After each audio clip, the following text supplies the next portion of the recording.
buenos días, raza del sur de Nuevo México. En este momento tenemos un invitadazo especial aquí en el Gallinazo de la Mañana. Vamos, let's go. Steve Pierce is Congress's only non-Hispanic Republican, representing a majority Hispanic district. And he says showing up is one of his secrets to success. Steve, cuando viene por acá, trae muy buenas nuevas para toda nuestra gente, para estar cerquita de la comunidad. En los temas de migración, ¿cuál es lo ultimito en expectativa? There are two sides. One side says amnesty or pathway. One side says deport them, put them in jail. I just think we should have a compromise somewhere in the middle. We got Congressman Steve Pierce with us this morning, joining us on The Big Show. Hey. After 4 back-to-back radio interviews, Pierce hits the road again. His could be a crucial voice as Congress looks toward a fall debate on immigration. In the meantime, he's making his rounds in one of the largest congressional districts in the nation. Since I've been home in August, we've been the 3 hours this way and then back down and back up and then back across. We've already logged a couple of thousand miles.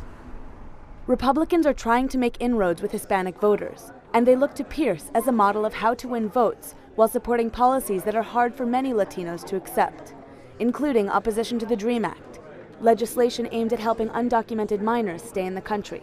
I'm not unsympathetic to the problems. I just feel like that as a policymaker, I can't create an unfairness for people who have been waiting and doing it properly. Deming, a town of about 15,000 people an hour's drive north of the U.S.-Mexico border, offered a mostly friendly crowd. But the following evening in Las Cruces, supporters of the path to citizenship in the Senate immigration bill were in full force. We're marching for citizenship this afternoon. That is something Pierce is firmly against. But the issue is still a barrier between Pierce and many of his constituents of all races. Groups like the faith-based organization CAFE say that the guest worker program Pierce proposes leaves immigrants open to exploitation. He's refused to meet with us since May. And that's why we're going to every one of his town halls, every women's forum, every financial literacy forum he's been having in August, to the last one here in Las Cruces, the biggest city in his district. They simply realize that this is a 34% Republican district, and they're hoping to bring enough pressure that would change me. My point has always been to our national leadership that immigration is not our problem. Our problem is the perception that we give and the perception that is had of us. I got elected by 60% of the vote. Way over 40% of the Hispanics voted for me. So how did he win Hispanic votes while standing against the path to citizenship? Part of the answer may lie in the fact that nearly a quarter of New Mexicans and about a third of the state's children live in poverty.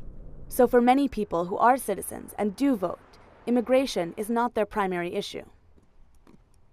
I do plan on voting in the future, and I have voted in the past, and a big thing for me is jobs. Here in the borderland, people that are here legally, we're really not worried about the immigration bill. Here in Chaparral, it's more economically, and we need transportation, education. We need better streets. Many see Pierce as the best bet for getting Republican support for the Senate's bill. Okay. Let's get it rolling. He seems unlikely to get on board, but he is hopeful that something will come through.